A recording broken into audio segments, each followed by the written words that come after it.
c'est tellement merveilleux d'avoir la possibilité de servir.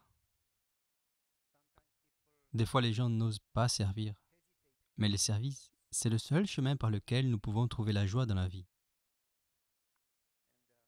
Des fois, les gens sont perplexes. Pourquoi nous ne voyons pas les miracles qui se produisaient par le passé? Ils ont lieu encore et encore, parce que Dieu est le même, il ne change pas. Mais j'ai remarqué quelque chose dans la Bible et aussi dans les citations de l'esprit de prophétie qu'on laisse échapper durant la lecture. Et parfois, nous ne remarquons pas les petits détails. Par exemple, il est dit, si vous donnez votre vie à Dieu pour servir, c'est écrit dans le livre nommé Prière. Donc, pour servir, c'est le mot que nous sautons. Si vous donnez votre vie à Dieu pour servir, alors que tout ce que vous lui demanderez, il le fera. Nous disons, tout ce que je demande, Dieu doit le faire. Non, c'est pour le service. J'ai des maux de dos parce que j'étais jeune et j'étais bête. Donc je sautais d'un grand bâtiment pour avoir des chocolats. J'aurais pu les avoir, mais vous savez, avec mon camarade de classe, je vais sauter du premier étage. Combien de barres de chocolat vas-tu me donner? Une barre de chocolat. Un deuxième étage, 2 barres de chocolat. Du troisième étage, j'ai sauté du quatrième étage pour 4 barres de chocolat. J'ai détruit ma colonne vertébrale, j'ai des maux de dos et j'ai prié pour que Dieu retire ce mal de dos. Et il ne l'a pas retiré, j'ai toujours mal au dos. Mais j'ai prié pour les autres pour que, si j'aille à leur rencontre, que je leur parle, qu'ils donnent leur vie à Jésus. Et ça se réalisait.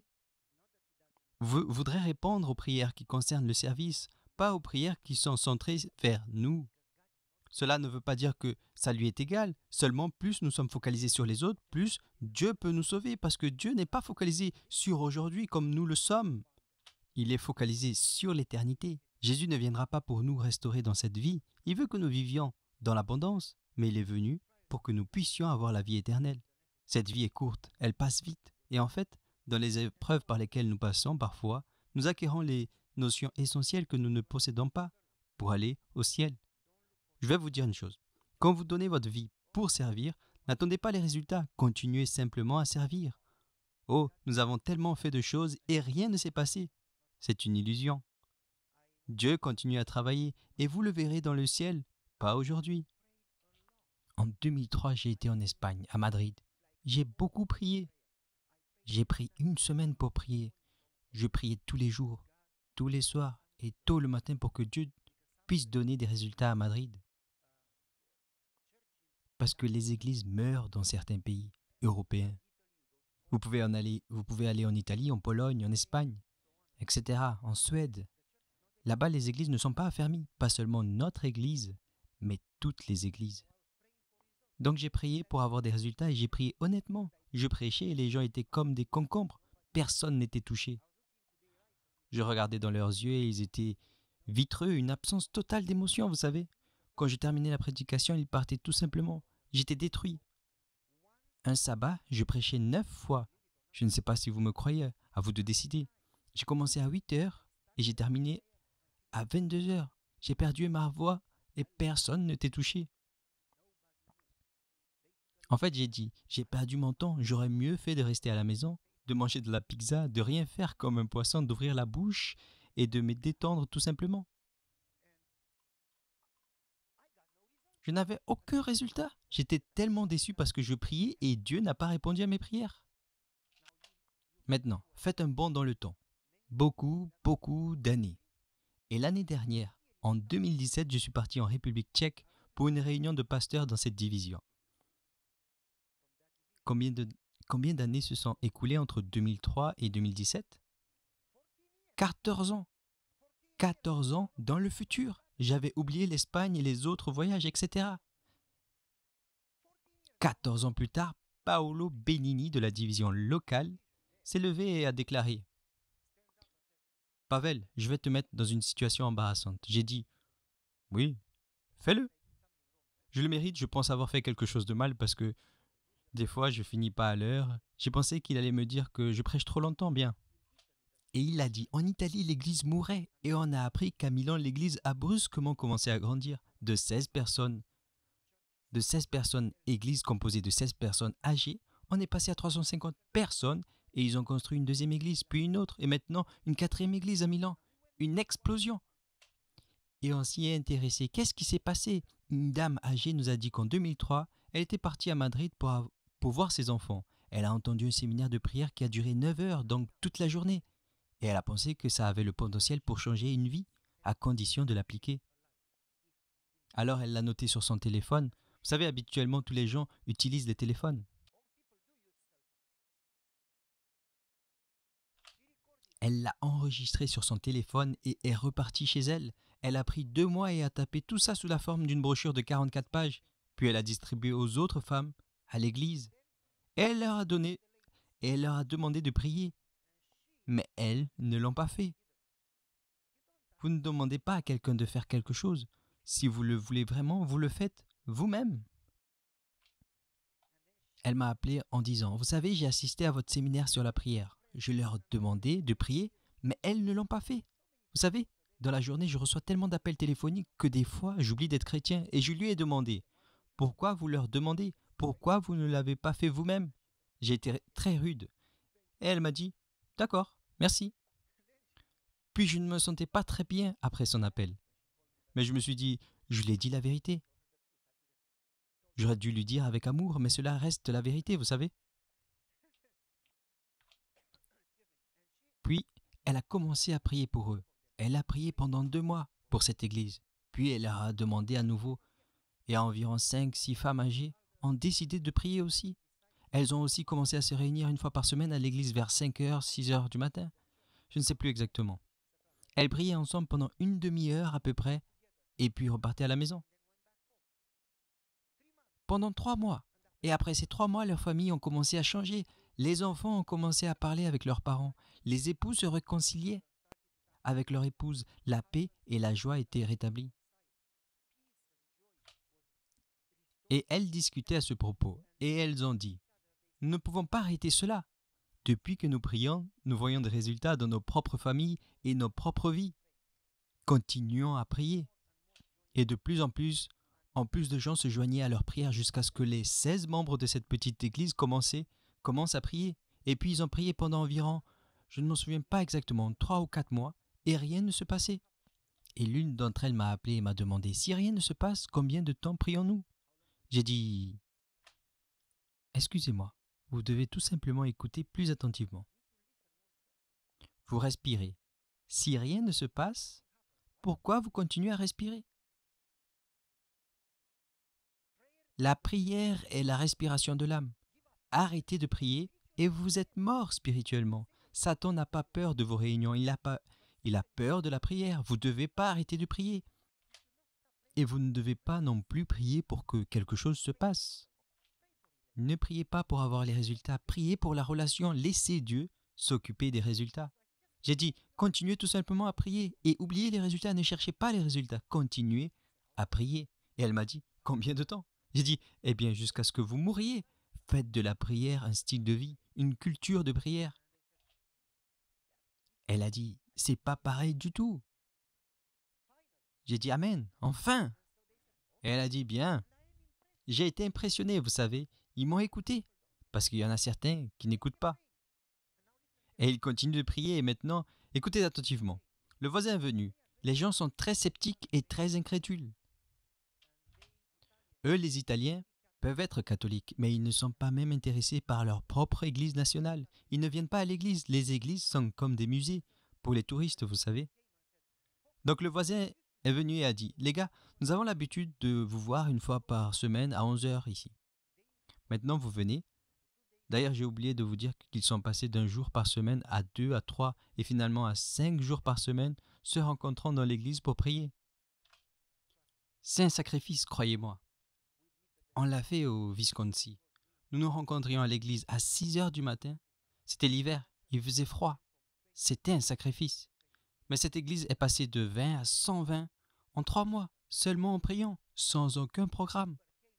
Donc le voisin est venu et a dit, vous veniez une fois par semaine le samedi matin et maintenant vous venez presque tous les jours. qu'est-ce que vous faites si tôt le matin? Et ils ont dit, nous prions. Pourquoi est-ce que vous priez? Et ils ont dit, eh bien, pour la présence de Dieu, pour un réveil, pour les voisins, pour cette ville. Et il a dit, eh bien, je ne crois pas à la prière. Je crois qu'il y a un Dieu quelque part, mais il ne se mêle pas de nos vies. Mais vous savez, les gens sont très superstitieux. Quand ils sont malades, ils ne perdent pas une seule opportunité de demander de l'aide. Et il a dit, ma femme a un cancer en phase terminale au stade 4. Elle a été renvoyée chez elle. Il lui restait peu de temps. Pourriez-vous penser à ma femme dans vos prières? Ils ont dit, bien sûr. Et ils ont dit à Pablo Benigni de la division, nous ne croyons pas que quelque chose allait se passer. Nous avons tout simplement prié pour qu'il soit réconforté. Le voisin est revenu la semaine suivante et a dit, nous sommes allés faire un nouveau bilan de santé. Elle n'a plus le cancer. Nous n'avons rien fait d'autre que de vous demander de prier. Nous ne pouvons donc pas l'expliquer et le médecin nous a demandé, qu'avez-vous fait? Nous avons répondu, rien. Et donc nous ne savons pas, peut-être que ce sont vos prières. Nous voulons nous joindre à votre église. Ils ont dit, eh bien, nous observons le sabbat. Il a dit, je m'en moque du jour que vous observez. Et s'ils avaient commencé à aller chez le voisin et à leur parler du sabbat, ils n'auraient eu aucun succès. Mais quand ils ont montré que Dieu existe, les gens ne cherchent pas les doctrines, ils cherchent Dieu. Et s'ils ne le trouvent pas, ils partent et ne reviennent pas. Vous comprenez? Et ce voisin l'a raconté au voisin avec qui il jouait aux échecs. Et il a dit, tu sais, ma femme va bien. Et je ne peux pas le garder pour moi. Je dois le partager, c'est incroyable. Il a dit, eh bien, mes enfants prennent de la drogue. Alors, il est allé à l'église, pourriez-vous prier pour mes enfants? Je raccourcis l'histoire. En 3 mois, les 4 quartiers autour de l'église venaient tous les matins à l'église, afin que l'église, une église composée de personnes âgées, prie pour eux. En 2 ans, 350 personnes se sont faites baptiser. Toutes ces 350 personnes continuaient à prier. Et ils ont construit une deuxième église, puis une troisième, et maintenant une quatrième. C'est la vérité, hein? En 2003, je priais pour les résultats. Je ne les voyais pas, j'étais déçu. Ne vous inquiétez pas pour les résultats. Faites le travail pour lequel Dieu vous a appelé et laissez Dieu faire son travail, car il le fera. Il n'a pas besoin de votre aide, il veut simplement que vous fassiez ce qu'il vous demande de faire. Un autre exemple, c'est aussi déroulé en Italie, à Turin.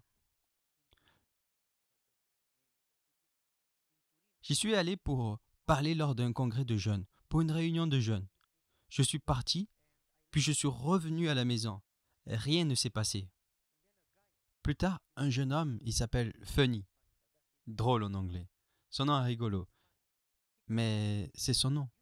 Donc, il s'appelle Funny. Il m'a appelé, il m'a dit, vous voulez dire que je dois prier chaque matin? J'ai dit, oui. Combien de temps? Ne prie pas pendant des heures. Tu ne pourras pas. Tu ne peux pas soulever 2 kilos aujourd'hui et 200 demain. Tu passes de 2 à 5 kilos en une semaine, et de 5 à 15 par semaine, et de 15 à 20. Et tu développes tes muscles progressivement. C'est pareil dans la vie spirituelle. N'essaie pas de prier pendant des heures parce que tu vas juste détester ça. Parce que tu n'es pas entraîné. Si tu pries pendant 10 minutes, multiplie le temps par 2. Et dans 2-3 mois, tu connaîtras mieux Dieu. Et là, tu doubles encore. La croissance spirituelle, c'est quand tu passes du stade d'enfant à la plénitude en Christ. C'est une croissance naturelle. Cela n'arrive pas du jour au lendemain. C'est un processus, pas un événement. Ça prend du temps. Vous n'attendez pas d'un enfant qu'il grandisse immédiatement. Cela prend du temps. Alors j'ai dit, laisse Dieu s'occuper de la croissance, sois patient, continue de prier, d'étudier la Bible et à servir. Il a dit, d'accord, j'ai compris. Je n'ai pas besoin d'y aller 4 heures tous les matins, mais pourquoi est-ce que je prie? Et j'ai dit, eh bien, prie pour les autres. Prends tes voisins un par leur nom, et combats pour eux exactement comment tu pries pour ta famille. Il a dit, je ne prie pas beaucoup pour ma famille. J'ai dit, commence par ta famille, prie pour eux, nom par nom. Puis prends les voisins, nom par nom. Puis prends les membres de l'église, nom par nom. Lutte pour eux, implore Dieu et dis, efface mon nom, mais sauve-les. Il dit, je ne peux pas faire ça, je veux aller au ciel. J'ai dit, donc, ne prie pas. Il a demandé, qu'est-ce que vous voulez dire? Eh bien, tu n'auras pas de résultat avant de devenir comme Jésus. Lui, qu'est-ce que vous voulez dire? Jésus a renoncé au ciel, n'est-ce pas? Il a pris un gros risque. Moïse a dit, efface mon nom. Et puis il a dit, Dieu vous enverra un prophète qui sauvera son peuple. Il est devenu comme Jésus lorsqu'il était prêt à renoncer non à sa vie terrestre, mais à sa vie éternelle pour les saluts des autres. Et Paul dit dans le Nouveau Testament, je préférais être anathème, ce qui signifie en grec ôté du livre de vie, pour que le peuple juif soit sauvé. Tant que vous n'aurez pas appris à aimer les autres au point d'être à réaliser le sacrifice ultime pour eux, vous n'aurez aucun résultat. Et quand vous faites ça, Dieu vous aime et il dit oui, tu es la fille, tu es le fils du Christ. Oui, je peux t'utiliser. C'est à ce moment-là que vous devenez enfant comme Jésus. Alors j'ai dit, supplie Dieu et dis, fais-moi ce que tu veux, laisse-moi sacrifier n'importe quelle chose sans égard pour ce que tu puisses en sauver un. Il a dit, c'est vraiment une prière éprouvante à réaliser. J'ai dit, eh bien tu veux prier? Il a dit, oui je veux. Alors vas-y, laisse-moi tranquille et commence à prier. Il dit d'accord. Il priait, priait. 2 mois plus tard, il m'a téléphoné et dit, rien ne se passe. Je me suis dit, oh, vous les gens, vous cherchez toujours quelque chose. Vous cherchez des miracles. Arrêtez d'attendre des miracles. Il a dit, oui, oui, mais c'est très compliqué. Quelque temps après, si rien ne se passe, tu es déprimé. Tu déprimes parce que tu ne gardes pas tes yeux sur Jésus. Tu n'as pas le temps d'être déprimé lorsque ton regard est fixé sur Jésus parce que tu ne vois plus rien d'autre. Tout le reste disparaît petit à petit. Fixe les yeux sur le Maître. Connaissez-vous ce chant? Vous tombez en dépression lorsque vous vous concentrez sur autre chose? Il dit oui, j'ai capté. Donc au travail, et laisse-moi tranquille. Il a commencé à prier. 2 mois plus tard, il m'a rappelé. Il a dit, cela m'a pris 4 mois environ, mais maintenant je vois ce que vous vouliez dire. Dieu me conduit et m'inspire tous les jours. Je sens sa présence. Il y a une citation dans l'esprit de prophétie qui dit, écoutez attentivement. Ceux qui font de Jésus leur compagnon quotidien, qui se focalisent constamment sur lui, ressentent la sainte présence d'un monde invisible autour d'eux et ont la paix et l'assurance, peu importe ce qu'ils traversent. Vous sentez les anges autour de vous. Et il a dit, je peux sentir la présence de Dieu. Je peux sentir l'influence du Saint-Esprit. Il a dit, j'ai de la joie comme jamais auparavant. J'ai été adventiste toute ma vie. Je suis adventiste de 3e génération. Je n'avais jamais expérimenté Jésus jusqu'à présent. Je viens de devenir chrétien. Qu'est-ce que ça fait d'être adventiste de 3e génération et de ne pas être chrétien? Vous comprenez de quoi je parle? Et il a dit, ce n'est que maintenant que j'ai commencé à ressentir Jésus-Christ. Pouvez-vous être adventiste sans Christ? Oh, vous pouvez porter ce nom, mais vous savez, il a dit, Dieu m'inspire, j'ai commencé à prier pour les voisins, j'ai arrêté de prier pour moi-même.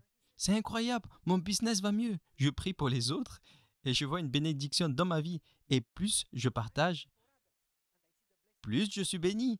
Je prie tout le temps pour mes amis, pour mes voisins et je vois l'œuvre de Dieu. J'aime trop ça, tout simplement. Je sens que je devrais m'adonner au service. J'ai dit, frère, Jésus travaille maintenant. Tu attends des résultats, attache-toi fort parce que tu seras époustouflé. Plus vous vous sacrifiez, plus Dieu peut travailler parce qu'il ne peut pas le faire si vous ne vous sacrifiez pas.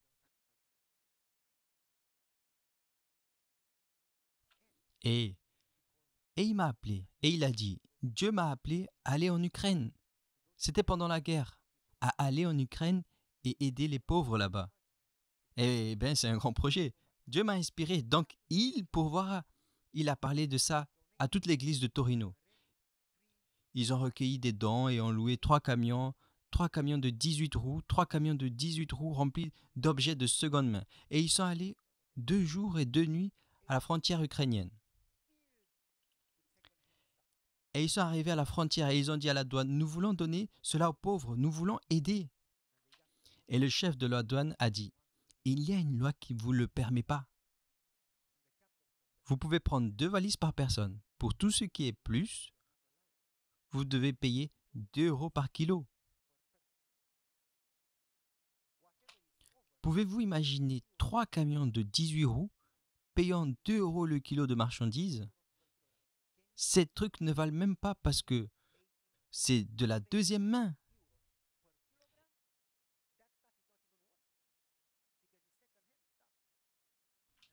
Et il m'a appelé de la frontière ukrainienne et a dit, que dois-je faire? J'ai dit, je pense que tu t'es trompé de numéro de téléphone. Tu devrais appeler Dieu parce que c'est lui qui t'a envoyé, pas moi. Je ne l'ai pas envoyé en Ukraine, pas vrai? J'ai dit, qui t'a inspiré d'aller en Ukraine? Il a dit Dieu. Donc pourquoi tu m'appelles? Remets-toi en prière. Il priait et m'a rappelé et dit, je suis toujours à la frontière, 2 heures se sont écoulées et rien ne s'est passé. J'ai dit, pourquoi tu m'appelles? Appelle Dieu. J'ai prié, je suppose que ce n'était pas assez. Et puis, comme on le fait tous, il a élaboré un plan. Il s'est dit, en Ukraine, il y a la guerre, les gens sont pauvres, le pot de vin va fonctionner. Il a mis de l'argent, des billets dans son passeport, 100, 200, 300 euros, je ne sais pas combien. Et il est allé voir le directeur de douane et a dit, pourriez-vous vérifier mon passeport? Et le capitaine a demandé pourquoi. Il l'a pris, l'a ouvert et a vu l'argent. Et il a dit, eh bien, c'est mon salaire pour 2, 3 mois. J'aimerais bien prendre, mais je pourrais perdre ma liberté. Et vous pourriez avoir des ennuis. Récupérez votre argent et apprenez à obéir à la loi. Si vous dites que vous êtes chrétien, vous feriez mieux d'obéir à la loi. C'était une gifle, vous savez.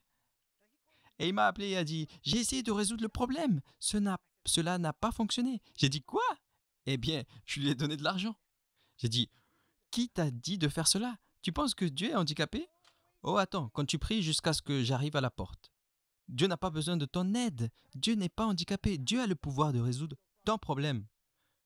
Lorsque nous intervenons, nous mettons du désordre. Rappelez-vous d'Abraham qui a aidé Dieu quand il voulait un enfant. Et il a mis du désordre. Dieu n'a pas besoin de votre aide. Arrêtez d'aider Dieu. Faites simplement ce qu'il dit. Il n'a rien dit. Oui, il t'a dit de venir à la frontière. Tu y es venu. D'accord. Et après, je ne sais pas, demande-lui. Eh bien, vous êtes rude. J'ai dit oui, tu l'avais bien mérité. Et il était muet. Et puis il a dit, eh bien, je vais continuer à prier. Et ils l'ont pris, et ils ont prié, et ils sont restés à la frontière encore un jour. Et ils ont dit, vous savez, nous ne savons pas quoi faire. Dieu a cessé de nous parler, et il ne répond pas.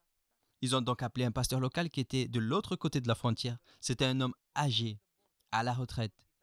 Et ils ont dit, nous avons conduit 3 camions pleins de marchandises, mais nous ne pouvons pas traverser la frontière avec cela. Nous pourrions laisser la cargaison dans un entrepôt, vous donner le code des cadenas et vous pourrez venir le chercher.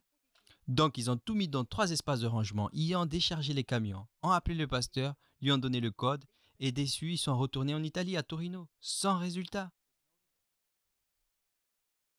Dieu ne marche pas, Dieu est mort, on a besoin d'un enterrement. Et il m'a téléphoné et a dit, je suis plus sûr de la prière, parce que c'est la façon dont nous agissons. Aussitôt que Dieu ne fonctionne pas, nous perdons notre foi, parce que nous fixons notre regard sur le résultat au lieu de garder nos yeux sur Christ et de croire en lui, de faire confiance à sa sagesse, de croire en Dieu et de tout notre cœur, et de ne pas suivre notre propre compréhension. Déçu, il est retourné en Italie, et il n'a pas prié pendant 3 mois, n'est pas allé à l'église. Puis le pasteur local ukrainien lui a téléphoné et lui a dit, tu sais ce qui s'est passé? Il répond, non, je sais pas.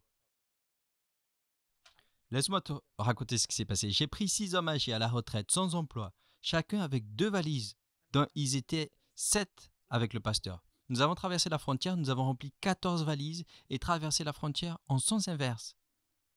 Le lendemain, parce qu'il y a le droit à 2 valises par personne par jour, le lendemain, les 7 personnes âgées, c'est-à-dire 6 personnes plus, en plus du pasteur, chacun avec 2 valises, donc 14 valises, le lendemain pareil.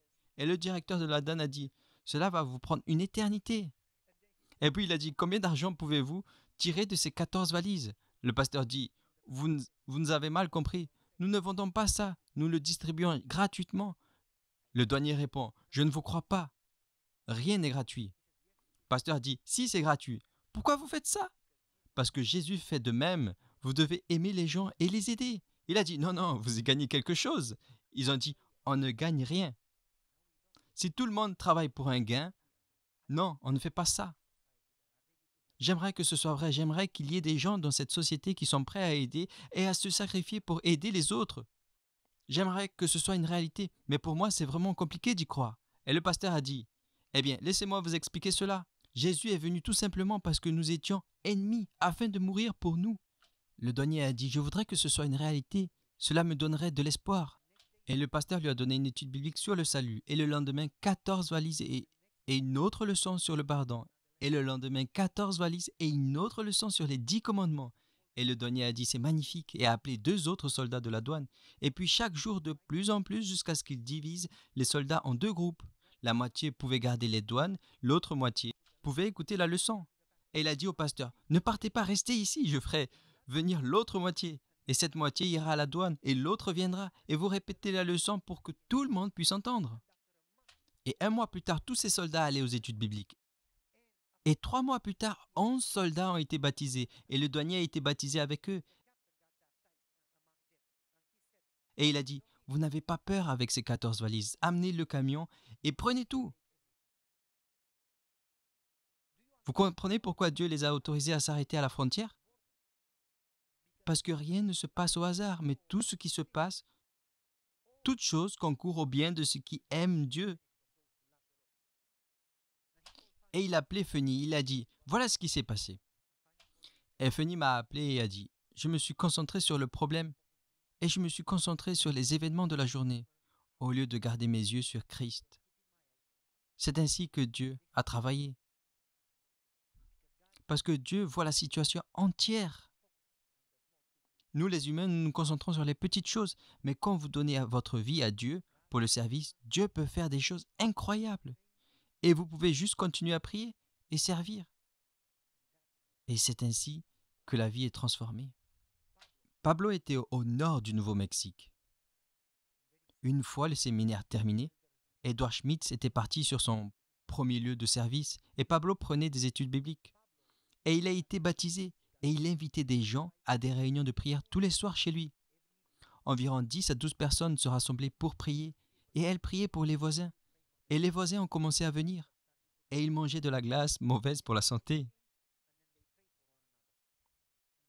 Et puis, ils priaient les uns pour les autres et ils étaient heureux lorsqu'ils priaient les uns pour les autres. Pablo était infirmier. On l'a appelé à l'hôpital et il est allé à l'hôpital. Et il est arrivé qu'après son départ, l'un des enfants de ses familles qui priait sur place a été agressé sexuellement par un membre du groupe. Et ils ont supposé que Pablo l'avait fait parce qu'il était parti à l'hôpital. Et il a dû le faire et s'enfuir. Et il a été conduit directement à l'hôpital, à la prison. Le juge avait un neveu qui avait été maltraité et le juge n'avait pas assez de bon sens pour analyser. Et il a présumé que Pablo était coupable. Et au lieu d'appliquer la loi qui disait que l'enquête devait être menée dans les 30 jours, le juge a reporté l'enquête mois après mois. Et pendant 6 mois, Pablo a été en prison alors qu'il n'était pas coupable. Et tout le monde soupirait, « Seigneur, pourquoi, pourquoi ?» Et Pablo, récemment baptisé, a dit, « Vous savez, gardez vos yeux sur Jésus, parce que toute chose concourt. » Vous savez ce que signifie tout? Je vous l'ai dit hier soir. Tout signifie tout. Alors quand vous traversez les épreuves, au lieu de vous plaindre, vous feriez mieux de dire, « Seigneur, voudrais-tu utiliser cela pour quelque chose de bien, peu importe ce qui m'arrivera? Ça me va si je meurs, si cela sert à ta gloire ou à ton travail. Si c'est nécessaire pour sauver les gens, fais ce que tu veux de moi au bénéfice de ta gloire, de ton royaume. Sacrifiez-vous. » Et Pablo a dit, « Seigneur, je ne suis pas coupable, mais Jésus est mort sur la croix. Et il n'était pas coupable. Donc, si tu peux utiliser mon sacrifice en prison pour quelque chose de bien, s'il te plaît, je suis prêt à me donner. Utilise-moi. » Et l'un des prisonniers s'est approché de lui et a dit, « Tu es innocent, je peux le voir par ton visage et ton comportement, tu n'es pas des nôtres. » Et Pablo a dit, « Oui, c'est ça, ils m'ont accusé, mais je n'ai aucune idée de ce qui s'est passé. » Et l'homme a dit, « Pourquoi tu ne te bats pas pour ça? Pourquoi tu ne cries pas? Pourquoi tu ne deviens pas fou? Pourquoi tu ne te disputes pas? » Et Pablo a dit, « Parce que tous les événements vont dans la même direction. Si Dieu m'a amené ici, t'es fou, quel genre de Dieu est-ce? » Eh bien, il a donné son fils à la croix pour ton salut. Et Pablo lui a parlé du sacrifice sur la croix. Et le détenu buvait ses paroles. Et il lui a dit, « Raconte-moi plus. » Et puis le deuxième, puis le troisième, 55 personnes ont été baptisées. Et ils ont organisé une église en prison. Et 3 mois plus tard, non, en fait, 6 mois plus tard, ils ont attrapé le coupable qui a violé un autre enfant. Et ils l'ont laissé. Pablo rentrait à la maison. Dès que l'Église a été organisée, parce que toute chose concourt au bien, mon temps est écoulé. Il faut que je termine. Je veux finir à temps et c'est pourquoi je n'ai pas mis la prédication sur mon ordi. Parce que je sais que si je commence la prédication, je n'aurai pas le temps de la terminer. Donc je ferais mieux de raconter des témoignages. Dieu cherche des gens qui sont prêts à aimer comme Jésus aime, à servir comme Jésus sert. Jésus n'est pas venu pour être servi, il est venu pour servir. Si vous voulez être son disciple, vous ferez mieux de faire la même chose. Celui qui n'abandonnera pas sa mère, son père, sa belle-mère, c'est le plus facile, son travail, sa voiture, et lui-même, il ne mérite pas d'être mon disciple. Si vous ne voulez pas vous abandonner, vous ne devez pas être ici. Restez à la maison à regarder la télévision, manger des pizzas à ne rien faire. Vous n'êtes pas d'ici. Vous m'avez entendu, n'est-ce pas? Si vous ne voulez pas vous sacrifier pour la gloire et l'œuvre de Dieu, vous avez besoin de vous repentir. C'est à ce moment qu'il se passe des choses. Pas quand vous priez pour de l'aide, mais quand vous priez pour les autres, c'est là que les choses commencent à arriver. Un paralytique a été amené à Jésus et Jésus, au lieu de guérir, lui a dit « Tes péchés sont pardonnés ». Jésus ne cherchait pas un intérêt temporaire, il cherchait pour lui un gain éternel, pour le sauver. Jésus est venu pour sauver les gens, non pas pour cette vie, mais pour la vie éternelle. Dans cette vie, même si vous devez ôter pied ou œil et que cela vous mène au ciel, cela en vaut pas la peine. Paul a dit que les souffrances de cette vie ne sont pas même dignes d'être comparées à la gloire à venir. Arrêtez de vous concentrer sur cette vie. N'oubliez pas que tout dans ce monde va brûler. Jésus vient bientôt. Si vous croyez, pourquoi vous concentrez-vous sur ce monde? Si nous y croyons vraiment, ne devrions-nous pas nous concentrer sur le ciel? Ne devrait-il pas avoir des adventistes qui attendent? Vous l'attendez? Comment est-ce que vous l'attendez? Comment est-ce que vous l'attendez? Dans les paraboles, dans toute la Bible, la façon dont les gens attendent, c'est en utilisant leurs dents, en portant des fruits, en nourrissant les esclaves, en servant. C'est comme ça que les gens attendent. Vous faites le travail que Dieu vous a confié. C'est ainsi que vous préparez pour la seconde venue. Vous travaillez.